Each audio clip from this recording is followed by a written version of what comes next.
নমস্কাৰ final reporter হৈতে ষ্টুডিঅত মই পাপৰি বাল্য বিবাহৰ বিৰুদ্ধে অব্যাহত আছে আৰক্ষীৰ অভিযান এবাৰ মেঘালয়ত অভিযান চলিল অসম আৰক্ষীৰ খাৰুৱা বান্ধা আৰক্ষীৰ জালত পৰিছে স্বামী আমিনুল ইছলাম এবছৰ পূৰ্বে বাল্য বিবাহ কৰাইছিল আমিনুলে মেঘালয় তুৰাত আত্মগোপন কৰি আছিল এগৰাকী যুৱকে হাতহিঙিমাৰী আৰক্ষী চকীৰ অন্তৰ্গত কানাইমাৰা গাঁৱত ঘৰ হৈছে আমিনুলৰ এগৰাকী 14 বছৰীয়া কিশোৰীক বিয়া কৰাইছিল সম্প্ৰতি এটি পুত্ৰ সন্তানৰ মাতৃ হৈছে এগৰাকী কিশোৰী পুনৰ এবাৰ কৈছো যে বাল্য বিবাহৰ বিৰুদ্ধে এতিয়াও যেহেতু আৰক্ষীৰ অভিযান অব্যাহত আছে আৰক্ষী থমকি ৰোৱা নাই এবাৰ মেঘালয়ত অভিযান চলাইছে অসম আৰক্ষীয়ে খাৰুৱা বান্ধা আৰক্ষীৰ জালত স্বামী আমিনুল ইছলাম এবছৰ পূৰ্বে বাল্য বিবাহ কৰোৱাইছিল বৰ্তমান এটি পুত্ৰ সন্তানৰ পিতৃ আৰু বিয়া কৰোৱাইছিল বা বিবাহ কৰোৱাইছিল এগৰাকী 14 বছৰীয়া কিশোৰী হাতহিঙিমাৰী আৰক্ষী চকীৰ অন্তৰ্গত কানাইমাৰা গাঁৱত ঘৰ আমিনুলৰ পুনৰ কৈছো এগৰাকী 14 বছৰীয়া কিশোৰীক বিয়া কৰাইছিল সম্প্ৰতি এটি পুত্ৰ সন্তানৰ মাতৃ এগৰাকী কিশোৰী পুনৰ কৈছো যে বাল্য বিবাহৰ বিৰুদ্ধে অভিযান এতিয়াও চলি আছে আনকি যিসকল স্বামী পলাতক হৈ আছে তেওঁলোককো ধৰিবলৈ বদ্ধপৰিকৰ আৰক্ষী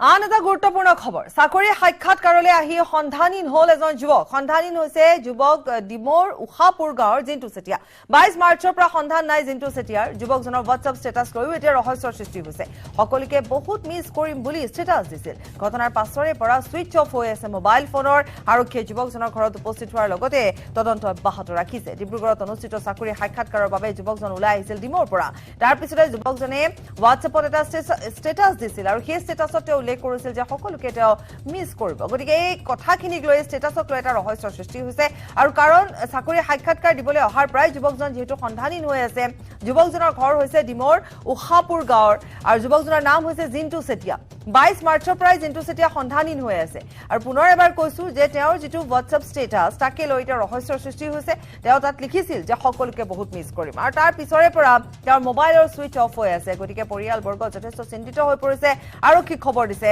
আৰক্ষী ইতিমধ্যে তেওঁৰ বাসগৃহত গৈ উপস্থিত হৈছে আৰু ঘটনাৰ তদন্ত আৰম্ভ কৰিছে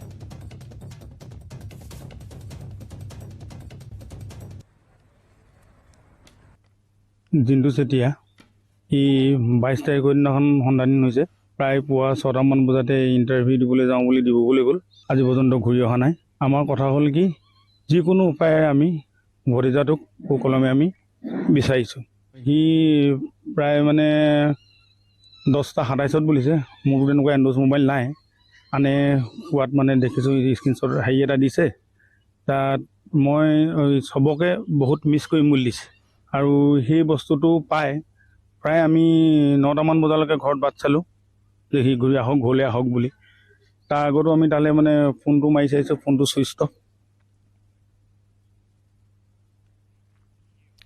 ৰাখে হৰি মাৰে কোনে মাৰে হৰি ৰাখে কোনে এই আপ্তবাক্য শাৰী যেন আখৰে আখৰে প্ৰতিফলিত হল বকৰ পথাৰত বনৰীয়া হাতীৰ আক্ৰমণৰ পিছতো কথমভাৱে প্ৰাণ ৰক্ষা পৰিল এজন লোকৰ বকৰ হাঁহি মৌচোৱাৰ দৃশ্য দেখুৱাম পথাৰৰ মাজত এটা বনৰীয়া হাতীয়ে খেদি খেদি আক্ৰমণ কৰিলে এজন লোকক মাটিত বগৰাই লোকজনক আক্ৰমণ কৰিলে হাতীটোৱে প্ৰথম অৱস্থাত 3টা হাতীয়ে খেদি আহিছিল লোকজনক আগে আগে মানুহ পিছে পিছে বনৰীয়া হাতী দুটা পোৱালি সহ ডাঙৰ হাতীটোৱে খেদি লৈ আহিছিল লোকজনক এসময়ত পথাৰৰ মাজত ডাঙৰ হাতীটোৱে লোকজনক আক্ৰমণ কৰিলে আমি দেখুৱাইছো এই ভিজুৱেলছ লগে লগে পথাৰত বাগৰি পৰে লোকজন তাৰ পিছতো মানুহজনক আক্ৰমণ কৰিবলৈ কিন্তু হাতীটোৱে নেৰিলে সেই সময়ত কিছু নিলগত ৰৈ আছিল আন দুটা পোৱালি হাতী অৱশ্যে পৰৱৰ্তী সময়ত পথাৰৰ মাজতে লোকজন এৰি তিনিওটা হাতী আঁতৰি যায় আৰু এই শিহৰণকাৰী সমগ্ৰ দৃশ্য বন্দী হ'ল কেমেৰাত আৰু সেই যে দৃশ্য আমি দেখুৱাইছো কেনেকৈ খেদি খেদি এজন লোকক আক্ৰমণ কৰিছে এটা হাতীয়ে আৰু বনৰীয়া হাতীৰ লগত দুটা পোৱালিও আছে আৰু হাতীটোৱে আক্ৰমণ কৰাৰ পিছতো যেহেতু মানুহজন পৰি যায় ব্যক্তিজন পৰি যায় আৰু হাতীটোৱে তেতিয়াও আক্ৰমণ কৰিবলৈ নেৰে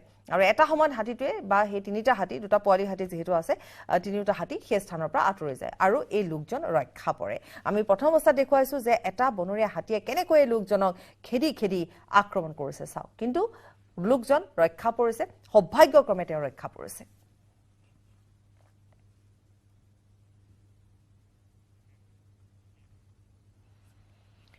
সপোন হৈ ৰল সপোন অসমৰ চাহ বাগিচাত আজিও দিঠকত পৰিণত নহল প্ৰধানমন্ত্ৰীৰ ডিজিটেল ইণ্ডিয়াৰ সপোন বছৰ বছৰ ধৰি কাৰ্যক্ষম নহল এটিএম ব্যৱস্থা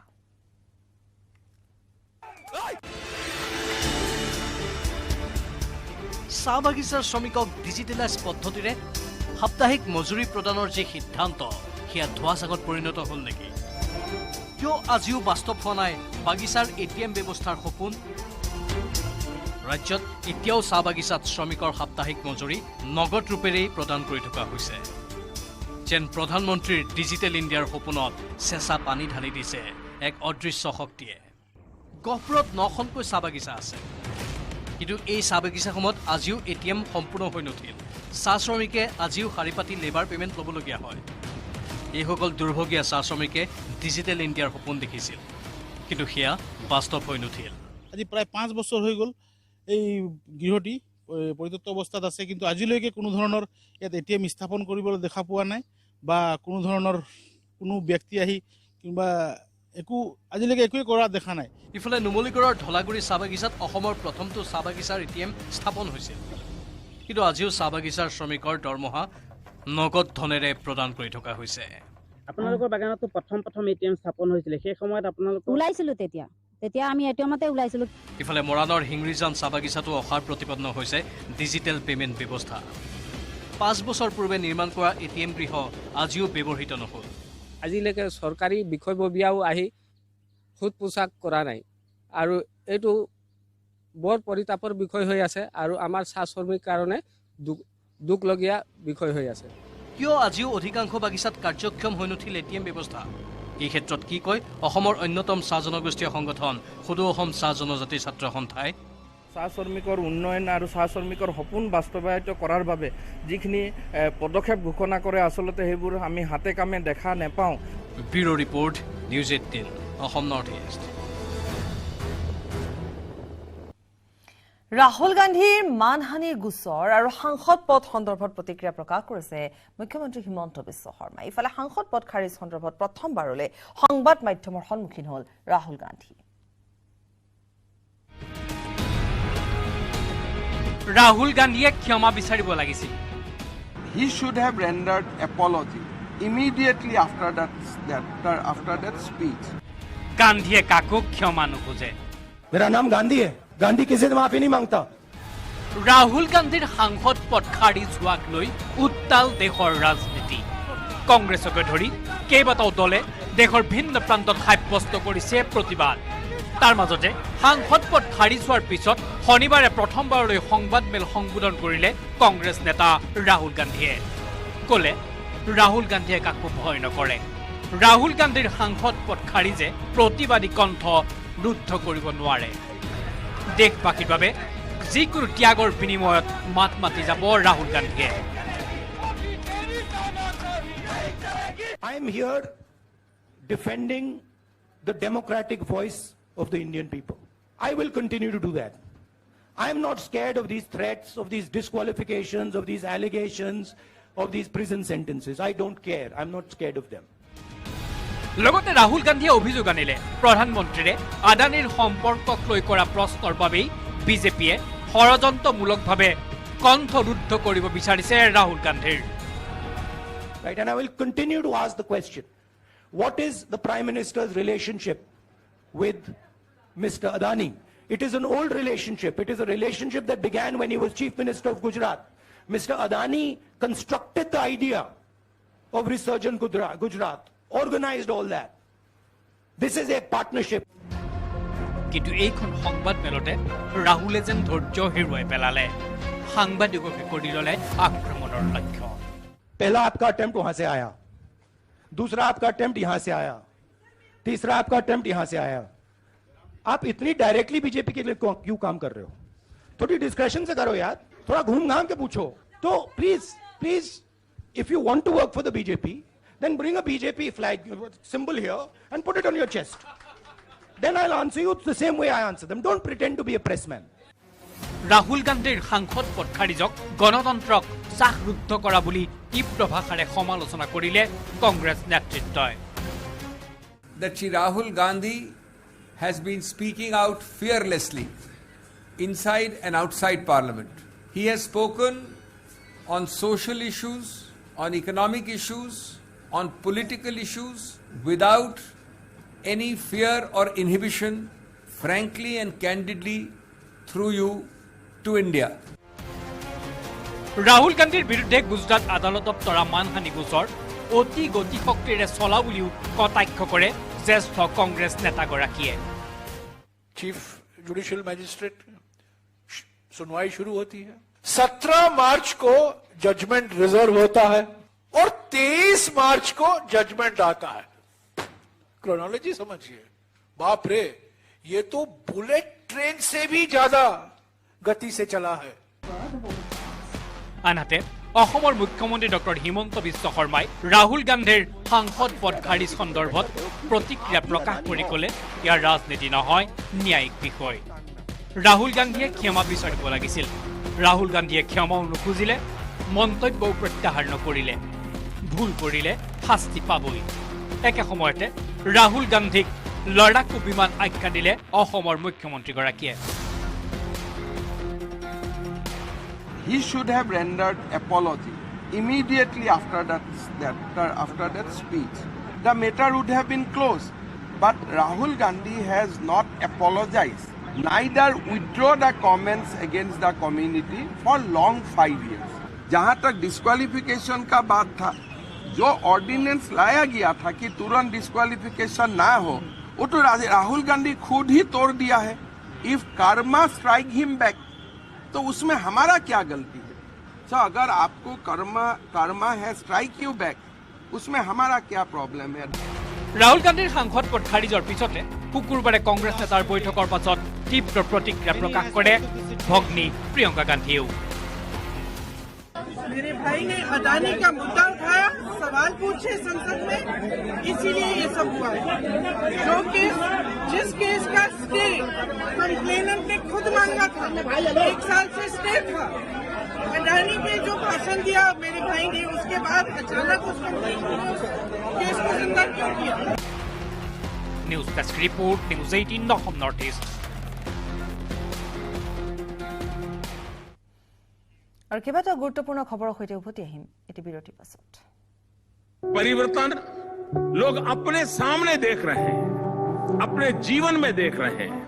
उससे हर भारतीय में ये विश्वास आया है कि 21वीं सदी का भारत अपनी कमजोरियों को छोड़कर, अपने बंधनों को तोड़कर भारत आगे बढ़ सकता है। Poonawalla FinCorp presents News 18 Rising India Real Heroes. 29th and 30th March on News 18 Network. Presented by 67 plus crore viewers, India's North.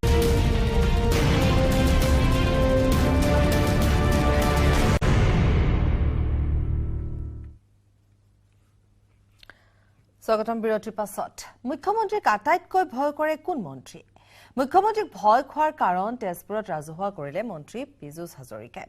Rahul Gandhi সন্দৰ্ভত কি প্ৰতিক্ৰিয়া ব্যক্ত কৰিলে মন্ত্ৰী পীযুষে? এতিয়াৰে পৰা বিভাগীয় ঠিকাদাৰে পূৰ্বৰ দৰে অত্যাধিক মুনাফা আদায় কৰিব নোৱাৰিব। হাজৰিকাই মুখ্যমন্ত্ৰীক ভয় কৰে। মুখ্যমন্ত্ৰীক আটাইতকৈ ভয় কৰে মন্ত্ৰী পীযুষ হাজৰিকাই। অসম মন্ত্ৰীসভাৰ অন্যতম বিশ্বস্ত সহযোগী তথা ঘনিষ্ঠ মন্ত্ৰী বুলি পীযুষ হাজৰিকাৰ নাম আছে। কিন্তু পীযুষ হাজৰিকাই আটাইতকৈ বেছি ভয় কৰে মুখ্যমন্ত্ৰী ডক্টৰ হিমন্ত বিশ্ব শৰ্মাক। মুখ্যমন্ত্ৰীক কিয় ভয় কৰে সেয়া নিজে ৰাজহুৱা কৰিছে মন্ত্ৰীগৰাকীয়ে। ক'লে মুখ্যমন্ত্ৰীৰ কৰ্মদক্ষতাক ভয় কৰে মন্ত্ৰী পীযুষ হাজৰিকাই। মই ভয় লাগে বুলি কৈছোঁতো, মই ভাষণত কৈছোঁ, অকপতে স্বীকাৰ কৰিছোঁ। মুখ্যমন্ত্ৰী ডাঙৰীয়া মৰম কাৰণে কাৰণেতো আজি মই মন্ত্ৰী বিধায়ক। কিন্তু কিহৰ কাৰণে ভয় কৰোঁ? মন্ত্ৰী হিচাপে কাম কৰিব পাৰিছোঁ নে নাই? কাৰণ তেওঁ অকল অসমৰ কথা ভাবি থাকে। আৰু মই তেখেতৰ সমান বা তেখেতৰ পৰ্যায়লৈকে যাবতো নোৱাৰোৱেই, কিন্তু তেখেতৰ ছিষ্টেমত কাম কৰিব পাৰিছোঁ নে তাক লৈ মোৰ ভয় লাগে। অসমক দেশৰ 5 শ্ৰেষ্ঠ ৰাজ্য গঢ়িবলৈ যাওঁতে মুখ্যমন্ত্ৰীয়ে কৰা ত্যাগৰ কথা স্বীকাৰ কৰি সেই অকপতে কৈ পেলালে মন্ত্ৰী পীযুষে। মোৰ আটাইতকৈ ভয় লাগে। মন্ত্ৰী হিচাপে তেখেতৰ দৃশ্যত কিমান দূৰ সফল হৈছোঁ সেই কথা ভাবি ভয় লাগে। নিশা 2:30 বজালৈকে কাম কৰা মুখ্যমন্ত্ৰীক আকৌ পুৱা 7:30 বজাত সক্ৰিয় ৰূপত দেখা পোৱাৰ কথা উল্লেখ কৰিলে। আৰু পীযুষে ৰাজহুৱাকৈ ক'লে, দাদা হিচাপে নহয়, মুখ্যমন্ত্ৰী হিচাপে মোৰ হ'লে যথেষ্ট ভয় লাগে তেখেতক।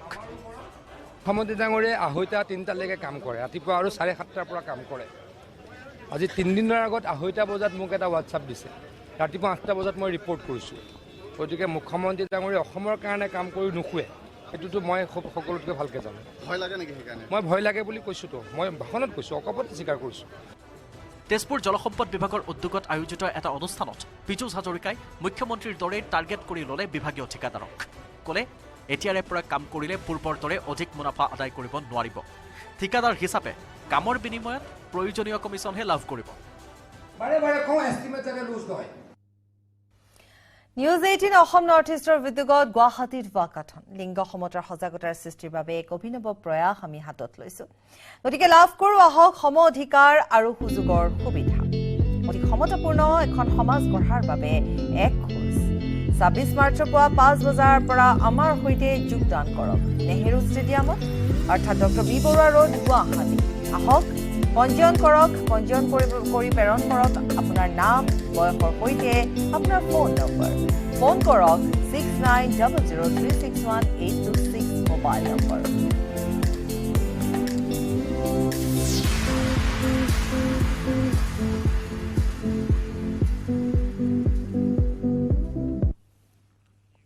আৰু ইয়াৰে সৈতে ফাইনেল ৰিপৰ্টৰ পৰা বিদায় লৈছো নমস্কাৰ परिवर्तन लोग अपने सामने देख रहे हैं अपने जीवन में देख रहे हैं उससे हर भारतीय में ये विश्वास आया है कि 21वीं सदी का भारत अपनी कमजोरियों को छोड़कर अपने बंधनों को तोड़कर भारत आगे बढ़ सकता है Poonawalla FinCorp presents News 18 Rising India Real Heroes.